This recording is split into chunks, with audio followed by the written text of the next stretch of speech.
Does everybody have a pen?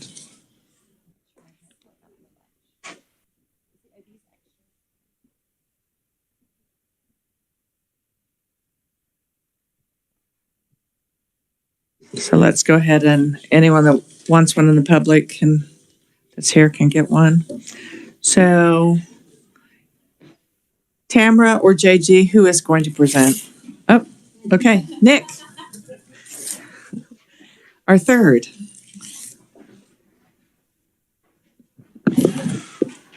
Let him get it passed out. Obviously, we need to share. It's big enough to share.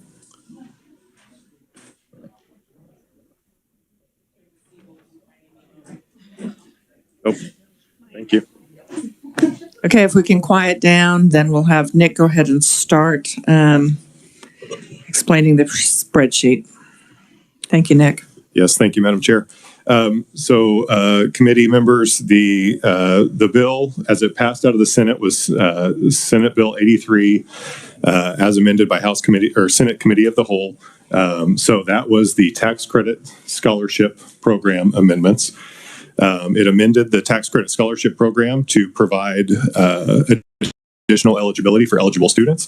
And what the Senate did there is it would set it at a 400% of the federal poverty guidelines for qualifications for a general population of those students. And then it also had extra criteria for qualifications outside of the income threshold. One of the criteria was for foster care children. The Senate also included adopted children within that criteria for additional eligibility under the program. The other Senate change to the program, and I'm speaking of this from kind of the perspective as the bill was introduced in both the House and the Senate. The other change was to reduce the amount that an individual taxpayer can contribute in each year for the purpose of the income tax credit. So the Senate took that down to a $100,000 eligible tax credit for the program. The House bill that did not pass the House at all yet, and the current law had a $500,000 credit claim amount. The last thing the Senate did is it took the credit down from the proposed 100% tax credit to a 75% tax credit for eligible donations. Current law does provide for a 70% tax credit amount for donations. So the Senate's position is to increase that number by 5%. So that's how it left the Senate Committee of the Whole. When it came over to the House, it went to committee, and the House K-12 Education Budget Committee passed House substitute for Senate Bill 83. This removed all the contents of the bill and inserted in Section 1 an appropriation for special education state aid for fiscal year 2024. This appropriates $592 million for special education state aid, and this includes the first year of the recommended $72 million increase to special education state aid funding. The other part of the bill with that special education state aid appropriation is a proviso to establish the Special Education and Related Services Task Force. This initially was presented and proposed in House Bill 2060, and I believe that passed the House and went to the Senate's Education Committee. I will note that this proviso, if it's established through proviso, would only be good for 1 year, as any proviso is. And then the proviso just truncated some of the language from House Bill 2060 down for the purposes of the proviso. The substitute bill also establishes the Sunflower Education Equity Act to provide education savings accounts to qualified K-12 students. This program, as it currently exists in the bill, would be administered by the state treasurer.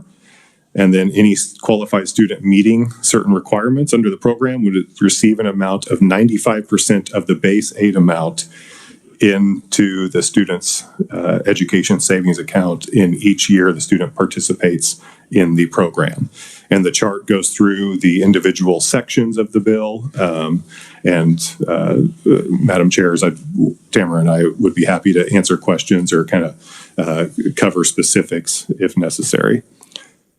So again, Education Savings Accounts Act, Sunflower Education Equity Act is included in the bill.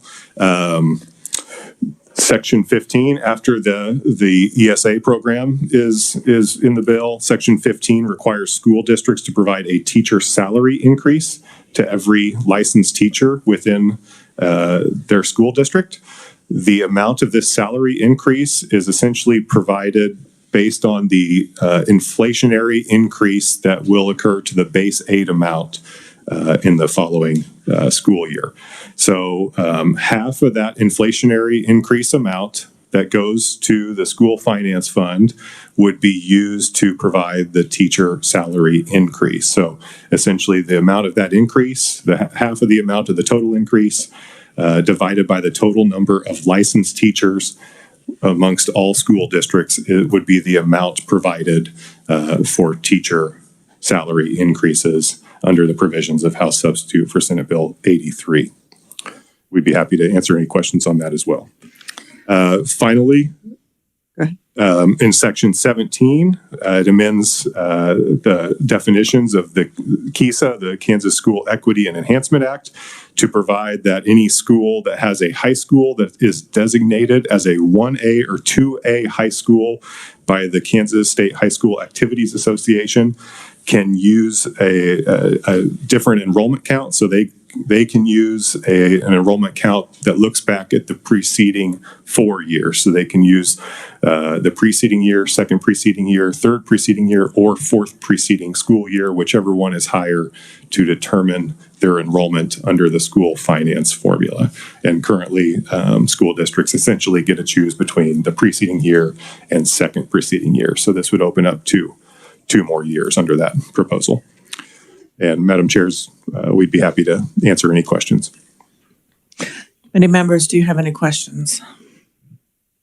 Could you please share with us, when we are looking at Section 15 of House Sub for Senate Bill 83, what did that come up to as far as an amount, dollar amount?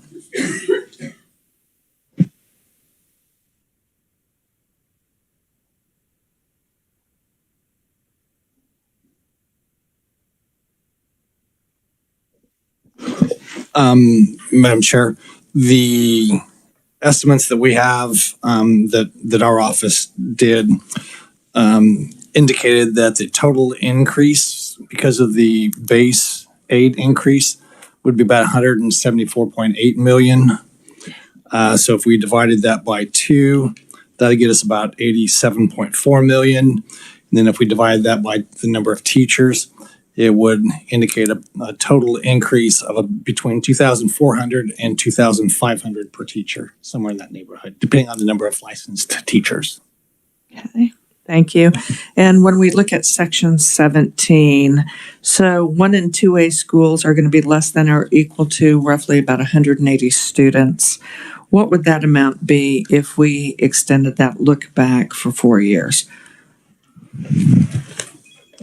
Madam the Chair, the department indicates that it would be a total cost of about $9.8 million to fund that difference. And if I can count correctly, that would affect about 154 school districts that would be eligible for it. But the look back would affect about 87 different school districts that would have parts of that savings.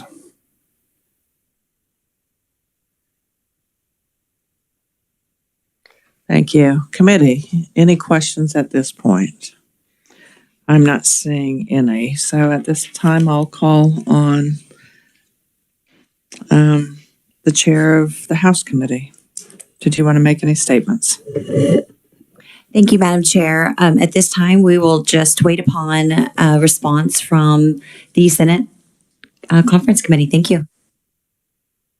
Okay, so why don't we take a 5-minute break? We'll leave the room and we'll come back. Thank you.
Who would like to answer that?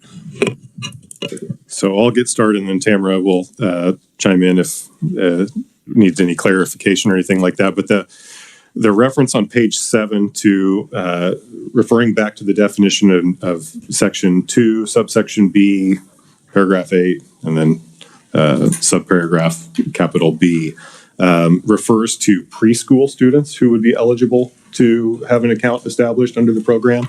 And those preschool requirements in the bill are the same requirements that are currently used for the pre-K at-risk program that's administered by the State Board of Education, the State Department of Education. So if a preschool student meets any of those criteria and does not attend a public school, the preschool student would qualify for an account.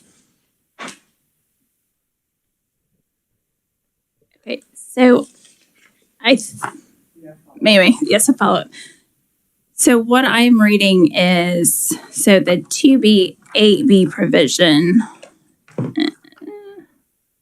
qualified student means a resident of Kansas who eligible to enroll in public elementary school, preschool student 3 or 4 qualifies for free or reduced lunch. So this is very general. And then when we go back, I guess my question is, do then the qualifications under like page 7 or then even page 8, does it go back? Because there is a section, but then it goes back to this general definition. So how does that qualify? So there is an exception and it's trying to designate that, but when it circles back to that 2B, 8B section, I think that's very broad.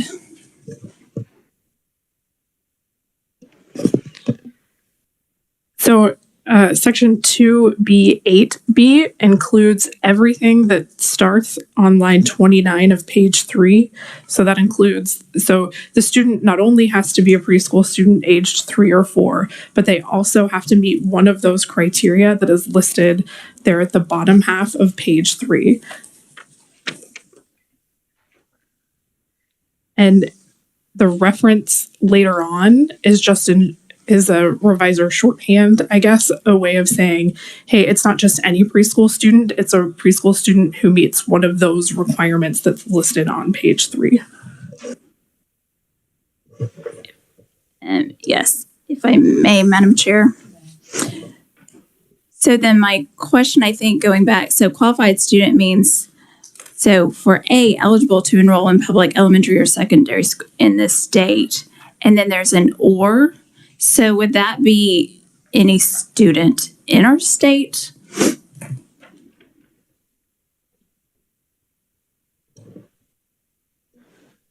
Are we talking about line 25 on page 3? Yes, line 24 and 25, because the or is there. Does that A would qualify for anyone?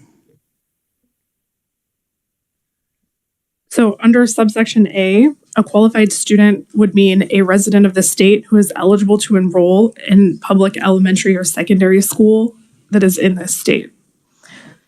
The or then means a qualified student would also mean a resident of the state who is a preschool student aged 3 or 4 who meets one of those qualifications. So you sort of have 2 different categories of a qualified student. And if I may. May. But based on any student who was eligible for kindergarten through age 12 would qualify, and then preschool would have these other qualifications. Thank you. Any other questions about sections 2 through 14 and 16 on the Sunflower Education Equity Act? Yes. Thank you, Madam Chair. And just for clarification for our senators that may not be as familiar, what we were trying to do is mirror exactly who would be eligible to attend a public school. So the list that you saw for preschool is exactly the list that is provided by Kansas Department of Education for those that might be considered at risk and would be eligible for preschool. And so that is why we use mirror language in this bill. Thank you. Appreciate that clarification. At this time, the Senate conference team would like to, we would like to strike section 15 and section 17 from consideration. And we're looking at in several different ways. We're looking at section 16 because historically the legislature has said we will provide funding based on the formula for school districts. And at that point, teacher salaries and increases for teacher salaries will be the prerogative of local control. When we look at section 17, part of what we are taking into consideration as a Senate is one, the fiscal note, the $9.8 million. But the other thing that we're taking into consideration is recent legislation that we had a hearing on in Senate Education, where in fact we have a school district that's made up of multiple very small schools, and they are cleaving out one of the communities that has the school. And I believe that they would fit into this category. And so when a school district that perhaps has is made up of 3 small communities, when a school board votes because the other 2 communities have more votes than the one, when they vote to close a building, they have already calculated with the help of the Department of Education that they not only would receive that funding, that look-back funding, but they would actually benefit by the closure, and those students that attended that community building, they would benefit because they will slide down on that per pupil rate. And so we have spent several days in hearings and working legislation so that we do not, throughout our state, have school districts that are like, you know what, if we just shut this building down, then that community is going to need to find someplace else to tether to for a new district. And we not only will be whole, but we'll be better off because we'll have more money and one less building and fewer faculty that we are needing to pay for. And that is not a good or positive incentive for our communities, certainly not a positive incentive for our students. And so that's in part, not in whole, but in part why we would like to remove section 17. So if you would like to meet and get back with us, or we can come back. We can try and set another time. Nope. Okay. Madam Chair, if you would just give us a few minutes, I think we can discuss this and be back with you in just a few minutes. And likewise, if you had any counter offers, we would welcome those. Thank you.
Chair Williams.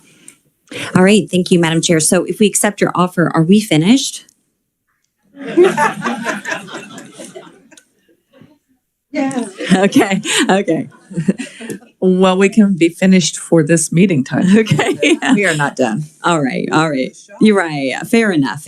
Okay, so we had a unanimous decision in our group, and we agree that when we're talking about the rural districts, we want to go ahead and agree and accept that position. We do see that it creates some inequities, and per the conversation about the school district that had a school closing, I would hate to think any of our districts would try to game our formula. And we already currently in our formula provide benefit to low enrollment schools. And it's as much as 2.1 students to 1 student for low enrollment. So as you slide down, you get more money per student. And so this would actually just kind of emphasize that even more. And so the 9.8 million would seem like be more fiscally responsible to eliminate that. So we agree and accept that. On the second item of the teacher increases, we are all strong advocates for teacher pay increases. We want teacher pay increases. We did not anticipate that the school districts would oppose teacher increases. And of course, our association groups opposed it. They wanted that local control on that. And so we will comply, but we'll just continue to acknowledge and encourage our districts to take those increases, which are over 5% scheduled for next year, and use that to pay our teachers more. I think that would be all we can do. So we will accept that. We do not have a counter offer at this time relating to the education savings account. But if we have another recess today, perhaps, Madam Chair, we could be in touch and meet again. That does work with us. So I think that we will go ahead and call a break to this. Do we have, we'll check with the committee assistant. Cindy, do we have reservations for this room until 3, but nothing beyond that? But I feel certain we've got empty rooms. So we'll find an empty room if there is a breaking point. I guess we need to make a determination. Do we want to meet again tomorrow at first recess? Yes, let's do that. Okay, so if we could get that scheduled. And I think, are you guys going back into caucus? No, we finalized that, so we're good. We are not going into calendar. Representative? I believe they may be. Okay, so we may be going for some other items. Okay, so if you get the sense that you might have a break at some point this afternoon, depending on how long you might be on the floor doing your work, let us know and we'll figure out if in fact we need to set up a room for this afternoon. And we will try for this same general location, even though it's 2 floors away from where we are, but we'll try for this so that everyone knows where to go. Unless you guys would like more space, I think we'll try for a room that has more space. Okay, Madam Chair, then so the plan is if we do have a time, you and I will stay in communication and then we'll make the necessary notices. If there is not a time that we're in sync between the Senate and the House, then we will meet tomorrow at first recess. Absolutely. Okay, thank you. Thank you for joining us today.